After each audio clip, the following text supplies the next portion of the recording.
Comic book films have been rising in popularity.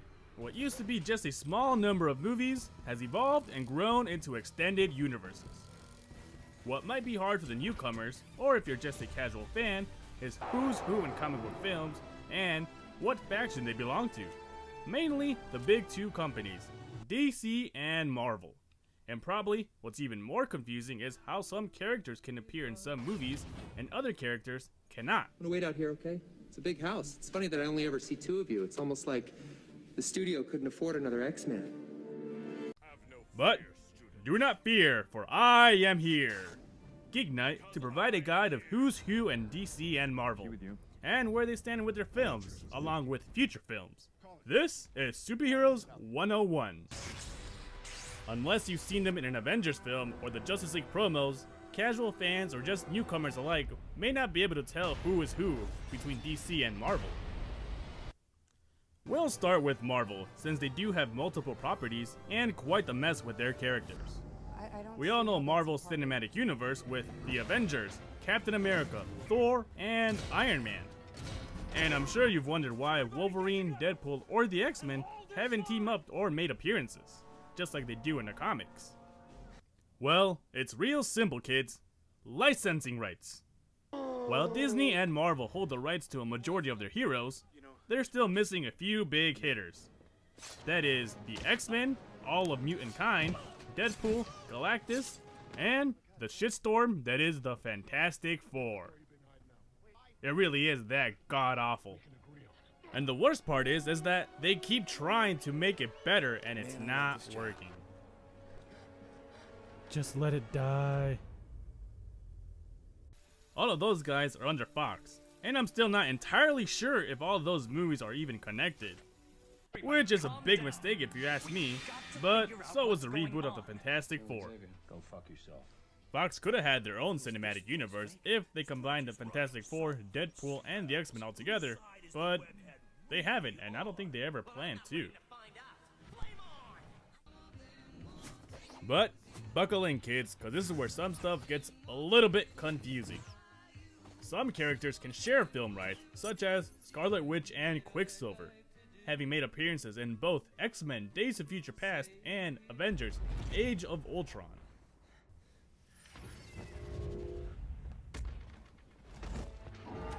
Now I know many of you are wondering, how is that even possible to get two different versions of the same character?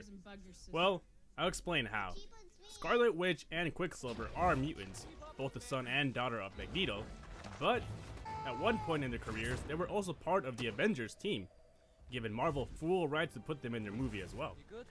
As long as they didn't make any references to being mutants or even their father, Magneto. He's my father. What? But I think Marvel and Fox struck some sort of deal, seeing as how in Days of Future Past, only Quicksilver is established, and no mention is made of his younger sister being Scarlet Witch. And in Avengers Age of Ultron, Scarlet Witch is the only one that survives, seeing as how Quicksilver dies in this universe. Let's hope at one point they do cross over, that way Scarlet Witch and Quicksilver can be reunited. I believe the same situation will come of the Skrulls, the alien enemy in the upcoming Captain Marvel movie. However, the Skrulls are also the enemy of the Fantastic Four, who are under Fox's ownership. Now, why is the Skrulls' ownership ever so important? Well, the Skrulls can shapeshift into anyone or anything. And if it's in the MCU, that can lead to a Secret Invasion storyline where the Skrulls impersonate heroes. Which, if that's the case, maybe we should watch out what our favorite heroes are saying in the movies and make sure they're not Skrulls. Now, if Fox wanted to do something with the Skrulls, they can go the route of using the Super Skrull, who has all the powers of the Fantastic Four. They attempted a variation of this in Fantastic Four Rise of the Silver Surfer, but it really didn't work, seeing as how it wasn't a Skrull and it was just Johnny Storm having all the powers.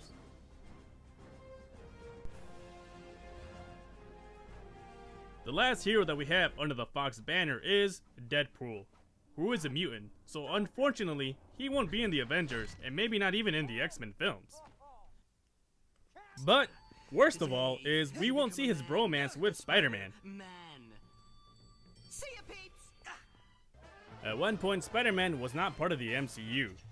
In fact, he was dancing away in his own little corner and being pretty emo. But Sony decided to play nice after Amazing Spider-Man 2 failed. Seriously, you would think they would learn from having too many villains the first time. In 2016, Spider-Man joined the MCU, but Sony is still making their own Spider-Verse, for some reason. I know all about you. Like the fact With Venom getting his own movie, as well as the Sinister Six. And also Silver and Black, a movie about Silver Sable and Black Cat. It's unclear if these movies will take place in the MCU or on their own. Maybe with a different Spider-Man? Hopefully Miles Morales.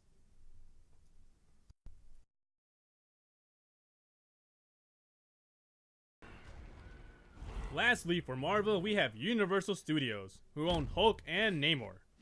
While Hulk is in the MCU due to Marvel owning the film rights, Universal owns the distributing rights, meaning while Marvel can make a Hulk solo film, Universal gets a huge chunk of the cash for distributing the movie. Which is why you only see Hulk in the Avengers and now the third Thor movie, and never on his own. As for Namor, Universal may still have the rights, unless they have reverted back to Marvel. Either way, we may see Namor soon due to DC's Aquaman, and DC has already beaten Marvel to the punch once, with Wonder Woman being the first female-led superhero movie. Still, with no news of Namor, looks like DC may beat Marvel to the punch again. If you're ever still confused, you can always check this chart out, courtesy of the Geek Twins. No affiliation.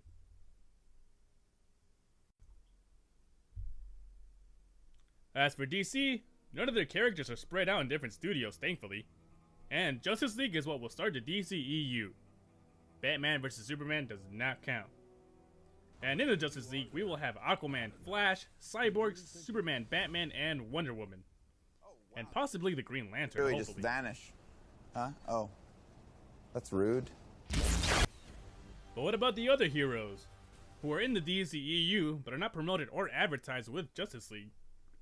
And those guys are Shazam, who was formerly Captain Marvel, but that's a whole nother mess on its own. Black Adam, the Green Lanterns, Nightwing, Batgirl, and the Justice League Dark Team, which will consist of Constantine, Swamp Thing, Etrigan, the Spectre, Zatanna, Deadman, Madame Xanadu. I guess the advantage DC has over Marvel is that DC has full control over the film rights of their characters.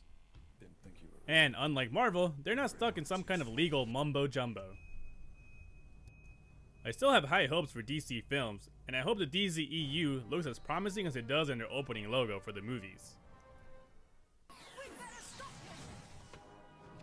I hope this video really helped for those that aren't comic fanatics, and also sparked interest in picking up some comics for some of these characters. Thanks for watching Geek Night Superheroes 101. Until next time, guys.